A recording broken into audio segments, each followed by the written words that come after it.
Hello, my name is Moses Mukisa.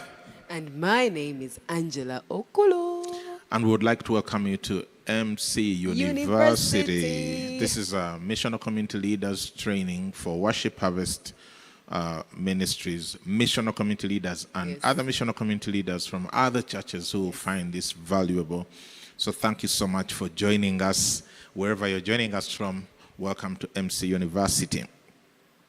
All right, so this is session 1, and we're just going to give you a little bit of history and as to why we are doing this. What are you looking forward to, Angela? I am looking forward to relearning also myself. just remembering all those things. I'm looking forward to telling the stories of today. But I'm also looking forward to the explosive growth that's going to come from attending the university. Yeah. Come on now. Thank you so much. So let's dive into it straight away. Let's do it. So where did this whole thing start? So Worship Harvest is a movement of the gospel, discipleship, and mission. Now, right there in the middle, you had the word discipleship. So we are a discipling movement. And we started when we were at the university. Both you and I, we were going to St. Francis Chapel, pastored by Uncle Ben and Auntie Joy, St. Francis Chapel, Makerere University. And while we were there, I was part of Come Alive 96, and you were part of Come Alive 99.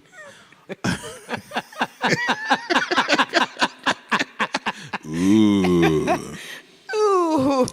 So, over time, we were part of Come Alive. The Come Alive program was started by Uncle Ben and Auntie Joy. And I was a part of it, and you were also part of it. And usually, it started when people are in their senior 6 vacation. Those who are out of Uganda, we have 6 years of high school, and then at the end of that, there's a bit of a gap before you go to uni. So that was the target group.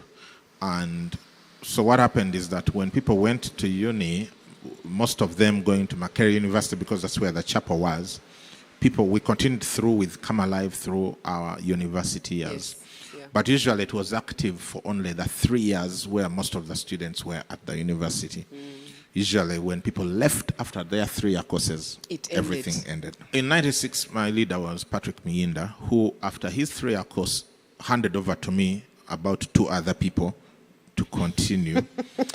And that's when I got the wisdom of recruiting other people from other years into the thing, and we kept going. And some of those people were people like Dr. Richard Zigude. Come on now. Dr. Eunice Adubango. Come on. Pastor Eddie Mwesige from Watoto. Hey. Among others. Samali? Yeah. Samali Kahunde. Yes. Akongo. And a few other people. In my 5th year, because I was doing a 5-year course, we realized that also was going to die.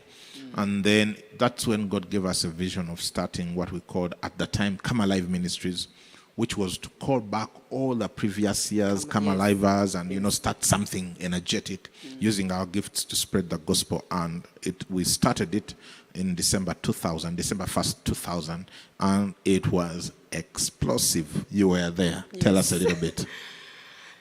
The thing I remember the most is just the energy and the vibe and just people's passion. I think that Come Alive had built such momentum in people, and then suddenly you've left and you're like, what do I do with all this energy, with all this, I want to serve God. And then we just came back together. Just the energy to serve God. That's what I remember. It was such a good vibe. So that went on from 2001, we are young, to 2005. About 2002, I was invited by Uncle Ben for a conversation because our Come Alive Ministries, because of all the energy and everything that was going, was starting to swallow up the other Come Alive program at St. Francis. So we needed to change the name so that people don't confuse Come Alive Ministries for Come Alive program. So that's when we renamed it Worship Harvest. And so that's the name we adopted. It should have been around 2002. And then we continued flowing with that. And then 2005, it looked like Worship Harvest had reached the end of its legs because now People had graduated. People were getting married. People had jobs. People were busy. It was generally mostly that season, getting married, yeah. work. I got married 2003. Hey. Some of you guys delayed. Yeah. Yeah, so work, family, etc. It really looked like this was it. Yeah, it really looked like it was going to end. I remember some of the people in the earlier worship harvest, Diana Mahumure, Yes. Peter Nkwera, Julian Karugaba, Yeah. Timothy Sebalamo, Evangelina Tukunda. Who else do you remember? Philip Nsale. Philip Unsale. He couldn't sing a song Without and his complete shirt it without his shirt getting untucked. Coming That out, was the yes. mark of Philip Unsale. Every time he started the song, you just somewhere around verse 2, the shirt is going to get untucked. It was magical. Yes. Who else do you remember in those days? These Of guys course, that Paulo. got- Yes. Paulo Hey, Mugarura, who was our Paulo. music Hey. director. Who ate us? He used to eat us. Yeah, man, we had to get our act together because of Paulo. So he really formed the foundation of our musical culture at Worship Harvest today. So kudos to you, Paulo. Alan Chisitu, who Alan passed Chisitu. on, he was very pivotal. Marcus Studio, Mac D. Mark D on Mac the D drums. playing the drums. Yes, with the his drums on the keyboard. Yeah. SP Chinobe was in at He one was. point. Yes. And yes. he played Andrew Amailuk. both. He at some point didn't he play bass guitar? He was a guitar guitar, keys, acoustic. yes. Yeah. It was fun those days. Francis Kagwa. Additional keys. Francis Kagwa. I'm trying. I can't believe the name has gone. He used to play guitar and he married a soprano. Wow. They wrote. That's Andrew Amailuk. Yes, Andrew Amailuk. I told you about Andrew. Gosh, yes. Evelyn Omala, and who Evelyn became Omala, Amailuk. Yes. And Pastor B3 was in, I think, around sometime in there. Pastor Jeremy. She joined in that confusion of we Come Alive Ministries. Yeah. Not knowing which Pastor one to join. B3, Pastor Jeremy. Quite a number of people who have been around. They're now They part know of the Pastor furniture. Dennis Pastor Dennis Mahande. Mahande. Yeah, Yeah, Dr. tenor. Okulo. Dr. Okulo, of course. Wow. Eh. Of course, Pastor Ari Yeah. was an alto. Do you remember Prosi. that? Prosi Yangu, Mrs. Yangu, at that time she was a Kale, she was also an alto. Yes. And so we just had fun doing Yeah. all of that, going out, singing, and all of that. And then, so it was coming to sort of an end. And then 2005, October, I remember it very well. It was a Tuesday morning, 5 o'clock. I seemed to be woken up by God. And there was this struggle about planting a church. It's the most scary thing that ever happened to me. I remember that email. Yeah. You sent me an email. I don't know if you remember. What was I saying? So, in 2005, so remember I'd gone to South Africa to study. And so we used to communicate on email. I'd come back 2 times a year. So I'd come back in June, July, and I'd come back in December, be there December, January, and Feb. So you sent me an email saying you're going to start a church. Did you respond? I responded. I'm going to find that email. And I told you, let's come back and we talk. And we had the conversation at... Garden City. Yes. Food court. Yes. Yeah. Yes. I remember. So that's when the whole thing of starting the church came up. And there were very many long conversations between October. Heavy conversation. Heavy conversations between October 2005 and January 2006. So January 2006, by that time we had sort of clearly defined who is going to start the church, who is staying at St. Francis to continue with the program. So those of us who are going to start the church, we left and went and attended church at Omega Healing Center under Pastor Michael Chaze for 3 months. That's where we were now training to go to start, and we were part of their worship team for those 3 months. And then on April 2nd, 2006, we launched the church. So that was the beginning. So we launched the church April 2nd, 2000. We called it House of Praise because we hadn't agreed with Uncle Ben and Auntie Joy about our departure, and so we couldn't go use Worship Harvest. So we're House of Praise for 1 year and some months, and then September 30th, 2007 is when we got the blessing from Uncle Ben to go now and really do it. And so we reverted to using Worship Harvest. So those were the pre-church days. Yes. Now, the reason we are talking about all of this, you might be thinking, what does this have to do with MC University? Sometimes you need to understand your history to be able to project better your future. Because we realized that from way back then, we were already doing discipleship, even though we didn't know that's what was called. Yes. We were a missional community, even though we didn't have the language for it. We didn't have the language. Yeah, we didn't know that we were a missional community. We didn't use that word. We were an MC. MC, when you hear MC, it's short for missional community. So MC University is Missional Community University. Yes. So we were already a missional community, even though we didn't know. So then we start the church, and because we had that background of discipleship coming from St. Francis, Uncle Ben was an excellent discipler. We knew deep down that's what we desired. We didn't want to just start another church in the city to add to the numbers of churches that were there. Yes. We really desired discipleship, but we didn't know what to do. The only example, we had the natural example from Uncle Ben, having been at St. Francis, going to his home every Sunday after church, eating everything, coming back for 4 o'clock service. But the only other church that was sort of having a structured discipleship system in the city was Watoto Church. At that time, KPC. KPC Sales. Yeah. So that's what we copied. We tried out sales. Man, we sweated with sales. We kept pushing sales. We thought, okay, no, let's be creative. Maybe when people hear sales, they'll think we're talking about KPC sales. Yeah, we still are very creative. We still are. So we shifted the name. We called them Heart Connection. Come on now. We spelt it with an, didn't you say with an X? Are you sure? Yes. Yeah, with an X connection. With an X. Hey.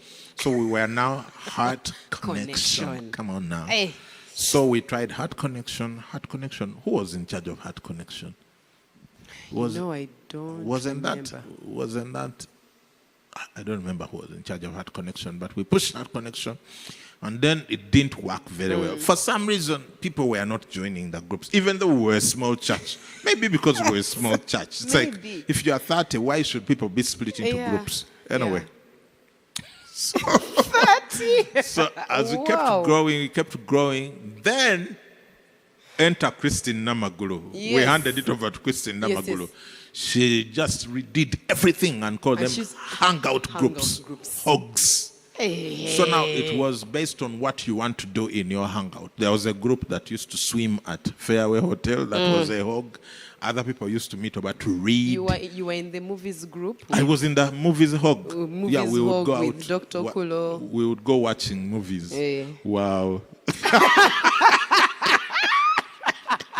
Oh my gosh. We've come from far. Anyway, so there was a hog for movies, there was a hog for swimming, there was a hog for readers, there was a hog for whatever. I don't remember whether we had one for gardening. But you just went with what worked with you. So as you could imagine, the hogs didn't work out. So we shifted them to links. Links. I think at that time, Christine was working with David Triasingora. Christine was working with David. And they would send out, we're trying to, when you're yearning for something, so this time she'd even send, remember weekly programs? Yeah. And we're trying to find a way to get the program to all the links. What was WhatsApp there? Would send an email, there was no WhatsApp. Would print, there was no WhatsApp. Print, yeah. And people pick from the lessons, hub. Yeah, from the hub or at church on Sunday. Yeah. Wow. So anyway, hogs. Now we are in links. So one day I go to visit Pastor Michael Chaza, and then he tells me about G12 discipleship system, which they are using at Omega Healing Center, and I think it came from South America, and how effective it is. So I came back and told people now links are dead. It's now what? G12. Hey! So You even wrote a book. Yeah, I even wrote a Hey. book, Government of 12. 12. If you, it's one of my books I've written. For those who have never seen it, just look out for the book, Government of 12. I'm sure Pastor Jeremy has it in the archives. Yes. So I wrote a book, G12, and we rolled out G12. So Hey. at that time we had grown in number. I Yes, remember the we had. launch Sunday afternoon at Katikati. At Katikati. And so the problem with the G12s is someone had to choose you to be in their Yes. 12. Yes. Ah! And I think it started at, I think, the eldership levels. The elders It was the invite- elders Yes. who were in our G12, Pastor Yes. Ari and I, Yes. and then the elders needed to invite you in Invite- their G12. At that time, you were not in. You were not elders. You were No, not in our yet. G12. So I was But I invited remember. into the Nsubugas. Yes. So I remember the Sugas were there. Yeah. The Rutabanzibwas. Yes. The Agabas. Yes. The who else Whether was? Chido was there at that point. Yeah, possibly. Yeah. Yeah. Yeah. Were Biamanzi's elders at that time? I don't Not think yet, so. because they were first invited into the Nsubugas G12. Yeah. Then I think after a week they became elders or something. So those original elders who chose the G12s, we send you greetings. Thank you. You played a critical role in the journey that we have been on. JK was an elder. Yes. And Gladys. Yes, yes. I don't know if they had a G12. I don't remember.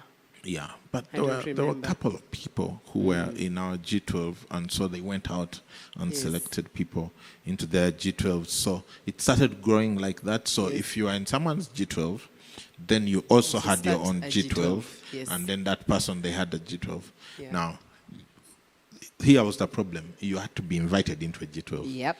And that made a lot of people very unhappy for not being invited Part of that club. into the G12s. Hey! Oh, so but you can see that all the time we are struggling to figure out the discipleship question, and we are not nailing it yet. Now, God is good All the time. all the time. God is good. So, God heard our cry. God heard our cry. In 2012, June 2012, I remember at that time we had sort of started getting into a relationship with St. Andrew's Church, Bukoto. And Reverend Moses Isabriye was the pastor there, the vicar. And he invited us to a training.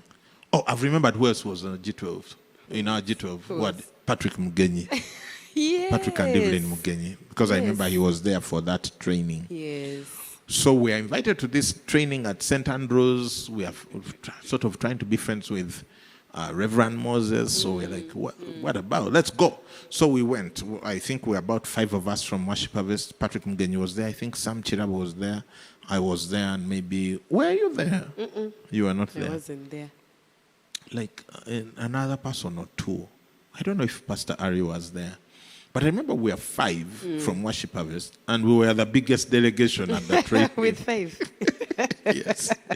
So we get to St. Andrews, and there were 2 men.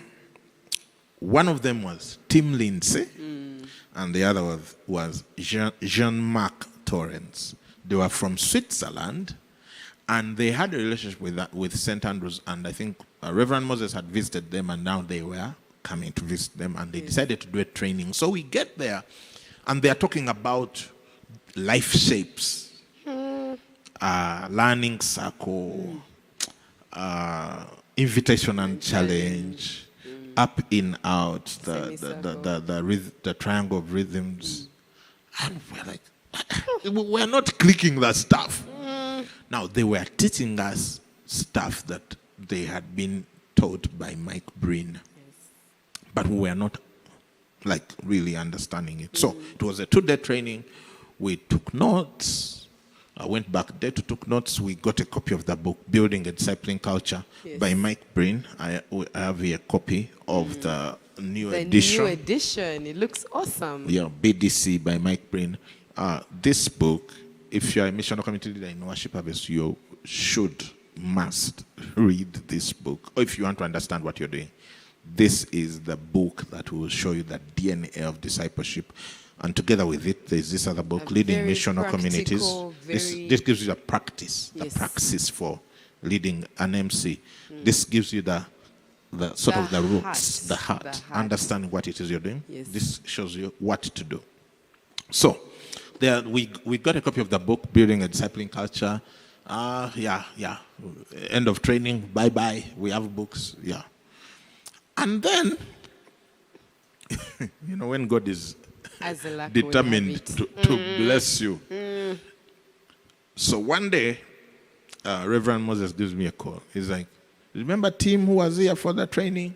He's coming back to Uganda. Would you like to connect with him? Wow. So I'm like, okay. So as it turns out, Tim and Rebecca Lindsay and their family were supposed to go to America to work at a church called Seacoast Church. It's a double mega church. And they had sold all their things in Switzerland. Okay. And they were supposed to go. Now, their work visas were delayed. Wow. Now, because they have sold everything in Switzerland, I think they were staying at Rebecca's parents' house. Yes. It was not sustainable for them to stay there. Switzerland is not a cheap country to live in. So they couldn't go to America. They couldn't stay in Switzerland. They needed a place to wait for their visas. They decided to come to Uganda to wait from here. So they moved here, Tim, Rebecca, and their whole family, their kids. The kids went to Word Alive, Word of Life School. Word of life. And then in those 3 months between August and November, August, October, September, and then mid-August to mid-November, they came. They were guests of St. Andrews, remember? But I think St. Andrews hadn't yet gained traction in their building a discipling culture. For us, because we were already doing G12, and we had looked at some of the brain materials, we couldn't make sense of it. We knew there was a desire there for something, but we didn't know what it was. Yeah. So they come, and then they asked, Tim and Rebecca asked to have lunch with Pastor Ari and I every week. Wow. So we started having lunch with them weekly. I think it was either Monday lunch or Tuesday lunch. As we had lunch, and I really want to thank Tim and Rebecca for their love and insistence, because, you don't know what you don't know. As we had lunch, we started to understand the things they had been talking about in the training. So we had lunch.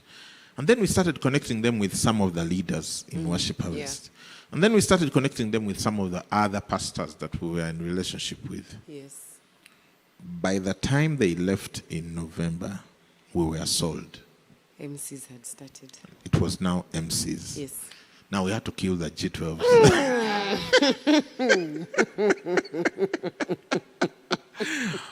Wow, it's been quite the journey. We had to kill the G12s. 2012, at that time, we had planted Worship Harvest in Alia. Yes. So we had 2 locations. So we start experimenting with MCs. Like now it's G12, well, 12 people. Now MCs were bigger. So people started MCs. I remember Dan Suga's MC. It used to meet at Nalia. It was huge. Were you guys leading an MC at that time? Yes. We started leading we were leading an MC. Like it just didn't because it had grown from G12, we just needed to MC. So now we just ask the G12 leaders, morph your G12 into an MC, open it up a bit, because the idea was that the MC was bigger, so it was a better social space where the door was a little bit open. People could easily slide in and out. Could invite, because the G12 was tight. You were committed as a disciple from the get-go. With MC, you could gain commitment over time. Over time, yeah. And so we started going at it, missional community.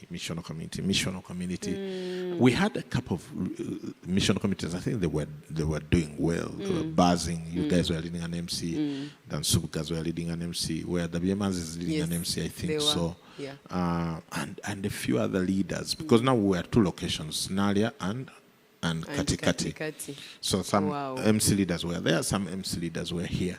And so this thing now started gaining traction. And so I kept pushing 2012, 2013, 2014. There was an MC in Entebbe, remember? Yes. Led by Rachel Parsons.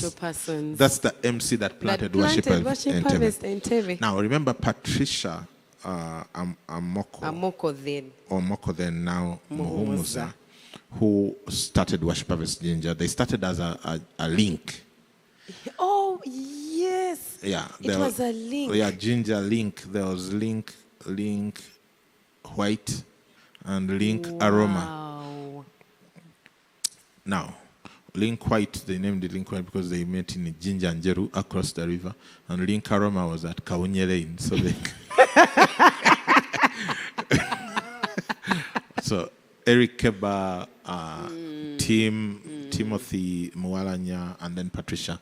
Yes. So those links that was one of the good experiments. The 3 links formed one big missional community, and then they planted a location. Wow. So we were iterating as we were going. So we had a big MC in Ginger, we had a big MC in Entebbe, we had a couple of MCs in Nalia, a couple of MCs at Katikati. And so now it's like we were starting to get a hang of it. Yeah.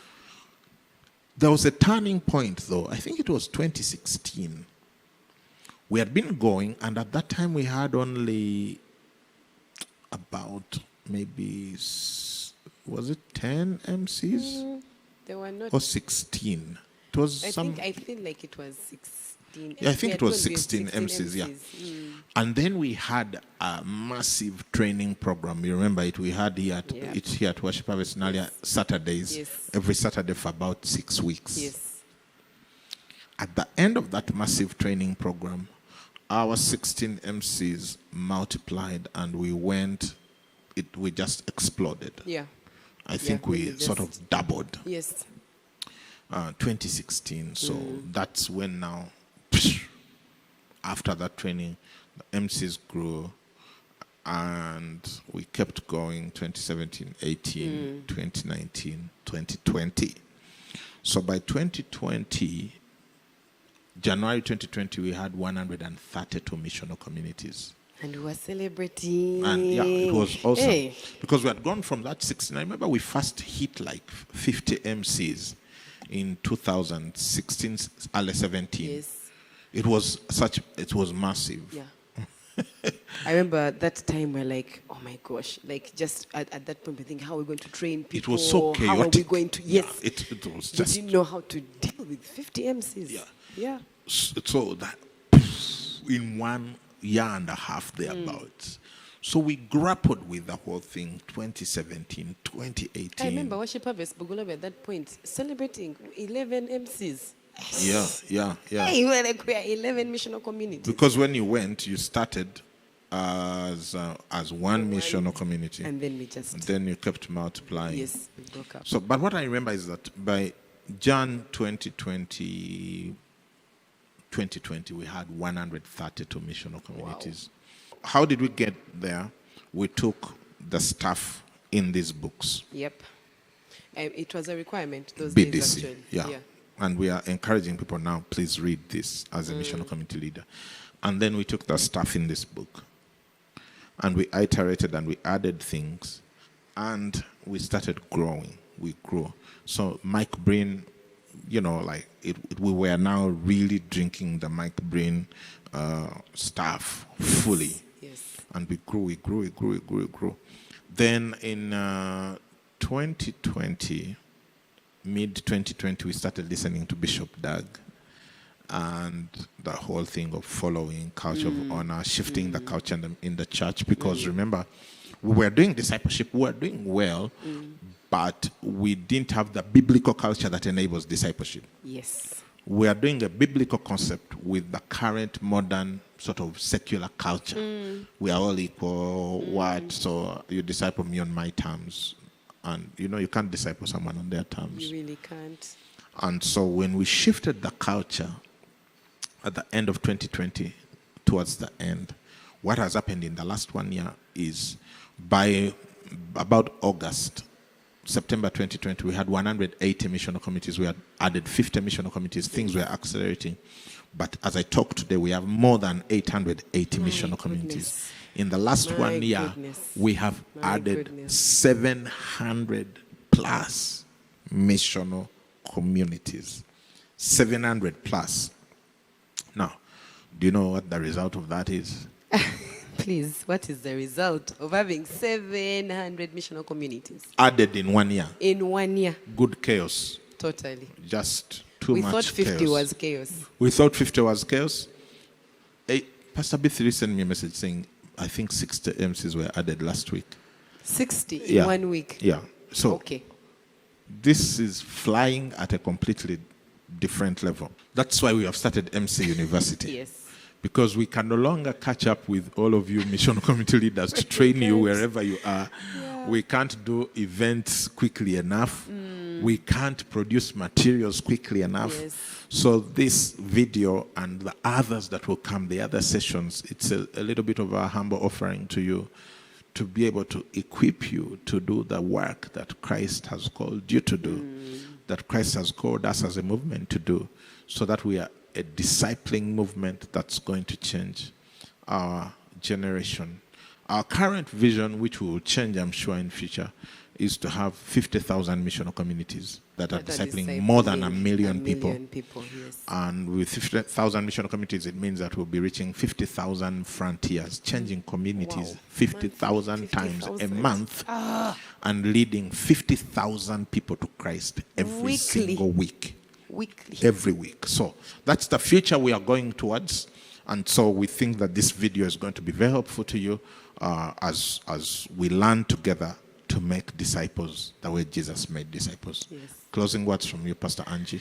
I'm very excited about this. I'm very excited. There's two things that you have said that we had the desire. We had the desire, and I know many of you watching have the desire, and you're just wondering, how do you do this? God responds to desire. God responds to desire, and we're going to multiply.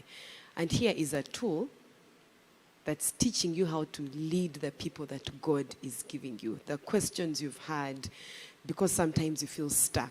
And so I'm excited that this training is going to unstick you out and help you respond to the desire and also with what God is doing for you to be able to lead your missional communities and to multiply. And to make disciples. So, Yes. ladies and gentlemen, welcome to MC University.